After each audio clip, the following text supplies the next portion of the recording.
Shabbat Shalom. Welcome to Your Arms to Israel International Ministries and our studio. It's wonderful to have you with us this week, ready to join us in the Nazarene Yisraelite truth of the latter-day gathering and restoration of both houses of Yisrael. There really is no other message in Scripture. It is a message of Yahshua gathering the nations, turning them from the ways of their pagan ancestors, leaving their Western Gentile mindset behind, because it is written in Yirmiyahu chapter 16 that in the latter days all men will come from the ends of the earth, saying, truly we have inherited only lies, only vanity, and only falsehood.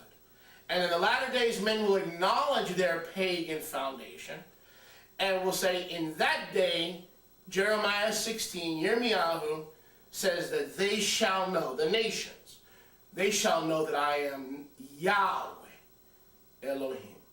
And so that's what we're all about, this Your Arms to Israel International Ministries Shabbat Video Club. We're honored to have you with us. We're honored that you've taken the time to be with us.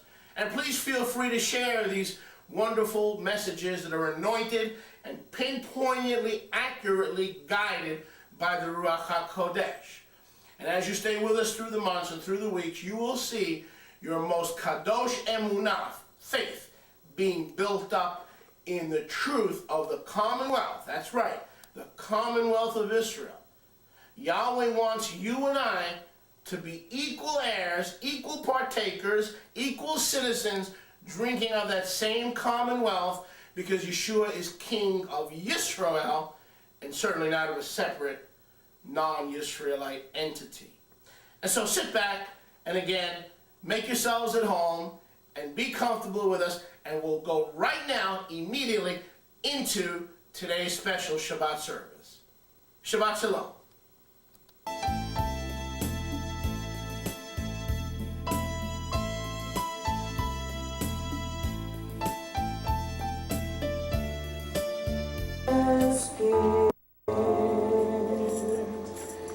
Is to love Yahweh, all of your heart, all of your mind, all of your soul. Be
is what we believe.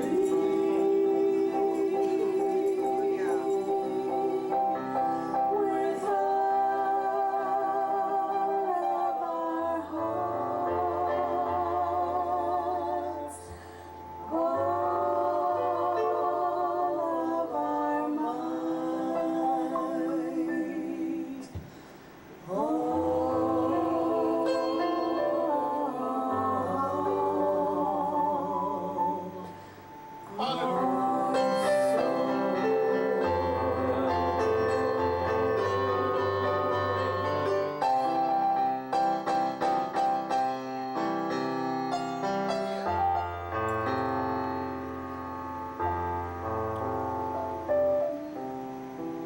Praise Yahweh.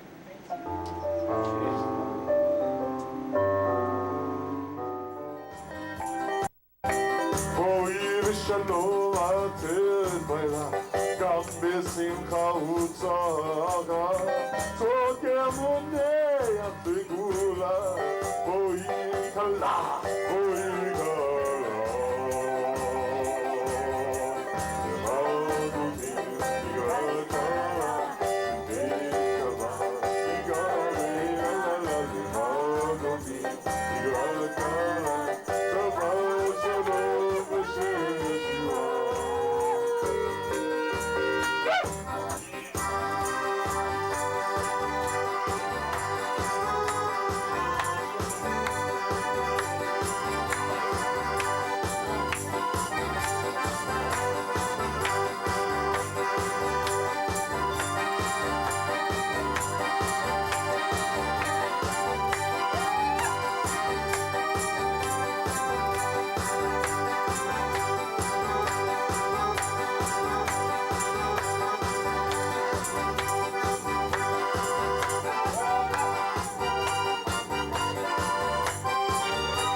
Yeshua is the King, and you will know the truth, and the truth will set you free.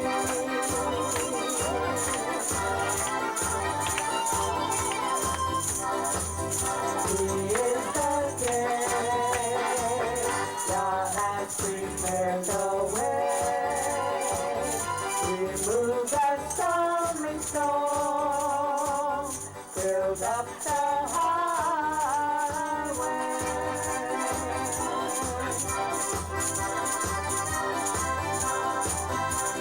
Blessed is he who comes in the name of Yahweh Elohim.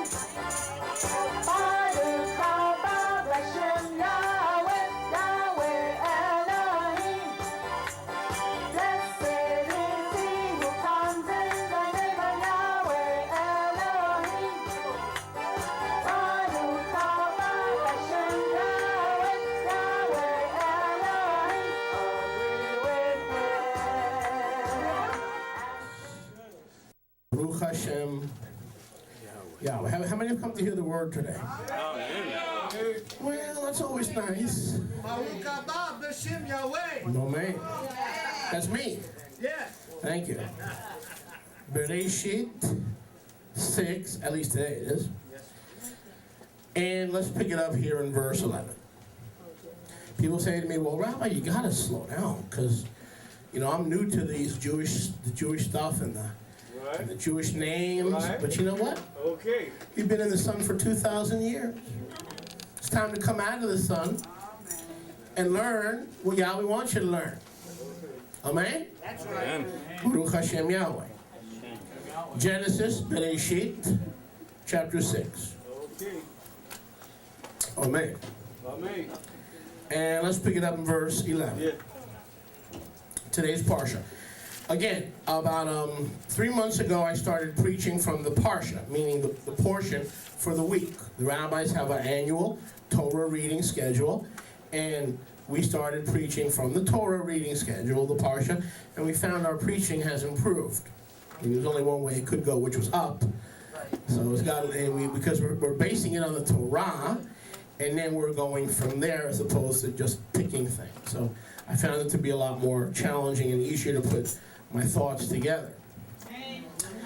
Bereshit, so today's Parsha is Parshat Noach, and it starts in Bereshit 6:9, but we'll start reading in verse 11. The earth was corrupt before Elohim, and the earth was filled with violence.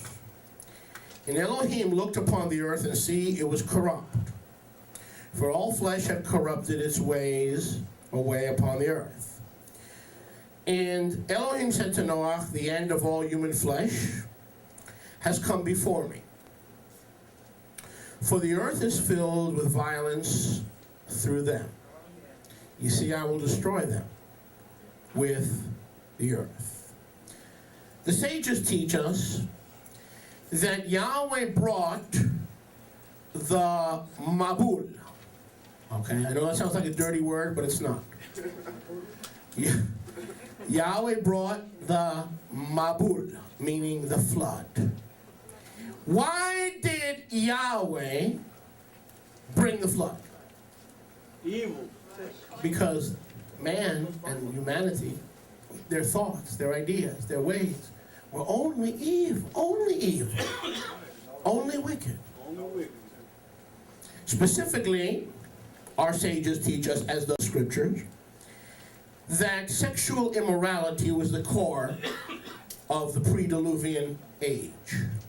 The sin before the flood. Right. Unbridled craving for sexual pleasure and self-gratification, such as wealth. You ever notice they go together? Okay. Was what brought the world to a depraved moral level. Complete destruction was the only rectification possible. And the lowest rung of degradation that had occurred, we find in Bereshit 6. And I won't go there today, because frankly, Yahweh hasn't told me to go there today. Bereshit 6 and verse number 1. This is why the world, or the Olam, was destroyed by Hamabul, or the flood. Turn to your neighbor and say Hamabul. Ooh, that sounded good. The flood, Hamabul. It came to pass, verse 1, Bereshit 6:1, when man began to multiply on the face of the earth, and the daughters were born to them. So far, so good. That the sons of Elohim, bad, now this is not too good, meaning fallen angelic beings, who are in Tartaros, chained with chains of everlasting darkness because of their sin, waiting for the judgment of the great day. Their sin was they saw that the daughters of men were beautiful, and they took for themselves wives of all which they chose. And Yahweh said, meaning they encroached themselves upon the daughters of men. These fallen angelic beings cohabitating with the daughters of men. And Yahweh said, my Ruach shall not always strive with man, because he is flesh, and the flesh is getting better or worse. The flesh is getting worse. How bad? I'm gonna give him 120 years to get right with me. Hello? Okay. And then the end will come of all flesh. So they have 120 years to repent, and the result of this sexual depravity, verse 4, there were Nephilim in the earth. Now that's an okay translation. You know what the actual word in Hebrew is? Nafal, which means to fall. Nafal, meaning they were fallen ones, fallen beings from the angelic realms, fallen ones, Nephilim. They were literally not Nephilim, like, hello, Mr. and Mrs. I want you to meet Mr. and Mrs. Nephilim. No. They were fallen ones. The Hebrew is Nafal, Nephilim, plural. So these fallen angelic beings encroached themselves upon the daughters of men and had illicit relations with these daughters of men, producing Nephilim after their own kind, which were half fallen angels, i.e. demons, half human, so that the human race was now going to procreate not with 100% man, with the Ruach of Yahweh in man, but rather half demonic, half human beings, a satanic attempt to stop the Moshiach from being born. Because if all humanity had the demon seed in them, then Moshiach couldn't find a clean vessel like Miriam, in whom and through whom she could be born. So this was a satanic attempt to corrupt the human race, so Mashiach could not be born. Make sense? So this was as low as it can get. Women were sleeping with angels, angels were sleeping with women. It doesn't get any worse than that. The only thing worse than that is Satan, and it's really Satan doing it anyway through his messengers. So that the world had to be destroyed as an act of love, so that some flesh, or a few, that is 8 souls, can be saved, and Yahweh can recreate the world through those 8 souls, and find one clean vessel through those 8 souls in Miriam, not the mother of God, but the vessel through whom Yahshua would become flesh. We call that the incarnation. Okay? There is no mother of God. God does not have a mama. I'm sorry to disappoint you. Baruch Hashem Yahweh.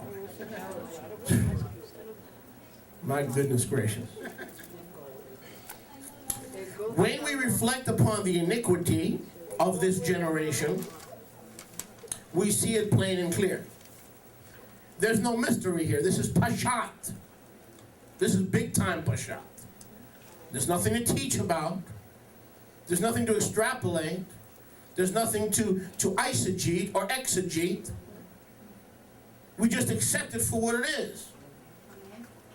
The world was destroyed because of the lowest forms, worse than bestiality. This is a form of sexuality worse than bestiality. Okay? These were demons who were molesting the daughters of men. When we reflect upon this iniquity, we understand why Yahweh said, that's it. The end of all flesh has come before me. There's not going to be any more flesh hanging around for any more length of time. This is it. But then we come in today's Parsha to our Torah reading in Bereshit 11:1. And let's read. After the flood, when things should have been right, things still weren't right. You ever notice that? Yahweh fixes and we screw up. Yeah. Yahweh fixes some more and we screw up some more. You ever notice that? Yeah. He straightens out our lives and we mess it up again. He gives us a new job, we mess that up. That's right. He gives us new relationships, we mess that up. He gives us a new partner, we mess that up. He gives us a new synagogue, we mess that up. He gives us a new chance, and we mess that up. This is true. But we keep messing up, so is our messing up forever. As long as we're in this world. As long as we're in this world, we keep messing up. And then he keeps giving us more and more chances until he says, okay, my spirit won't always strive with men. That's it. Yeshua's coming. Until Yeshua comes, his rachamim lasts forever. But when Yeshua comes, the curtain closes on this age. And then his rachamim is only for those who accept it. And the whole earth, verse 1, was of one language and one speech. And it came to pass, as they journeyed from the east, where was the east?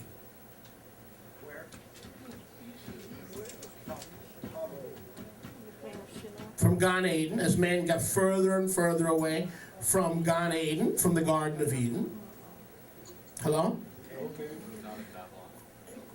They journeyed from the east. They found a plain in the land of Shinar. And they, being the nations, or the descendants of Shem, Ham, and Yafet, as we see in Bereshit 10:32, the Mishpachot of the Olam, the sons of Shem, Ham, and Yafet, wandered east. But specifically, and we're going to see this later, one group in particular, mankind wandered into the land of Shinar. Okay, away, further and further away from Gan Eden. They were going east. Remember I taught that teaching, go west, young man? the way back to Yahweh is always west. So they were going further and further east. The Holy of Holies, how did they approach the Holy of Holies? Going west. As the high priest entered the Kadosh HaKadoshim, he was always heading west. When he finished his service, he was always heading out east to the Mount of Olives. You need to get that teaching. Go west, young man. Or something like that. Something similar. Go with my people. So they were heading further away from Yahweh, paradise. And they said one to another, they came to Shinar, and they didn't just come to Shinar, they started doing their own works of the flesh. And they said one to another, come, let us make brick and burn them thoroughly. And they had brick for stone, and slime and for mortar. And they said, come, let us build us a city and a tower, whose top may reach into the Shemayim. Let us make us, circle that word, let us make us a name for ourselves in the flesh, lest we be scattered abroad upon the face of the whole earth. And Yahweh came down to see the city and the tower that the children of men had built. And Yahweh said, see, the people are now echad. They all have one language. And this they begin to do now. And now nothing will be restrained from them, which they have imagined to do. Before I lose this thought, I want to tell you one thing they were trying to do.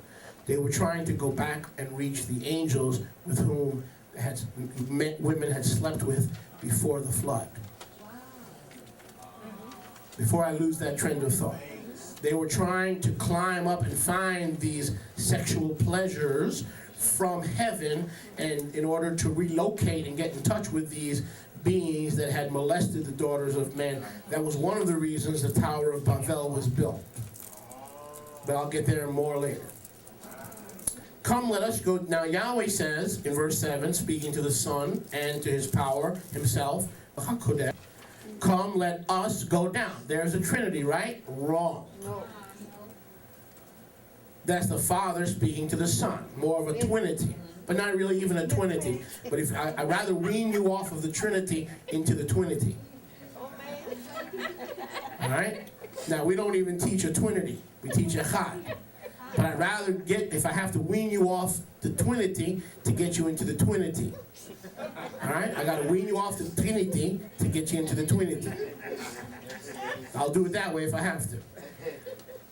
Come, let us go down, the Father and the Son speaking to one another, and there confound their language that they may not understand one another's speech. So Yahweh scattered them abroad from there upon the face of the earth, and they ceased to build the city. Except Yahweh build the city, they labor in vain that build it.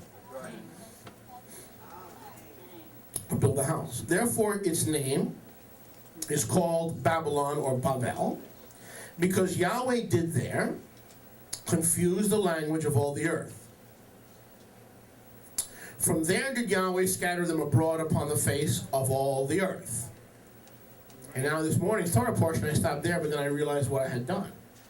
And then I read one more verse. These are the generations of Shem.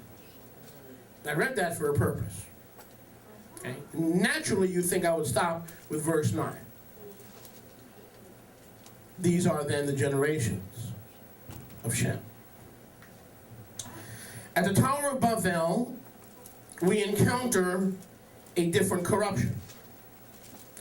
The scriptures tell us in verse 1, all the earth was of one language, with one speech. Isn't that contradictory? Isn't that Yahweh isn't that the same thing? Isn't that Yahweh repeating himself? One language, one speech. Why does Yahweh mention it twice? One language should mean one speech, right? The Hebrew word here, more betterly translated, is one language and one voice, or uniform words, if you're taking notes. One language and one voice, or their words were uniform, thus one speech, meaning not one language only, but one message. Right. They were all the children that were in the land of Shinar, were all speaking the same message in the same language. Does this make sense? Yeah. Makes perfect sense. The negative actions of this generation after the flood were not revealed to us 100% as clear as the sin of man before the flood. The actions of this generation of the Tower of Babel, Babylon or confusion, is not clear. Why did Yahweh destroy this tower? Why did Yahweh destroy their plans? And so today's message is the tower will yet fall. The tower will yet fall. The tower will yet fall. So with uniform words, meaning with one message, they were speaking in one language, further away from Yahweh, coming to dwell in the plains of Shinar. Now, what was that one message?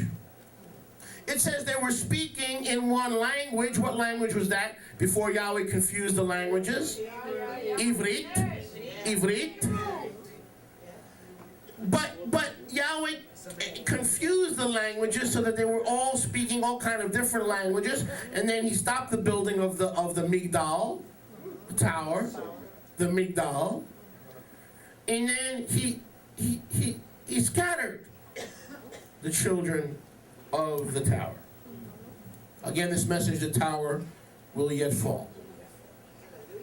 But I want to ask you a question. What was that one speech? What was that one voice? What was that one message?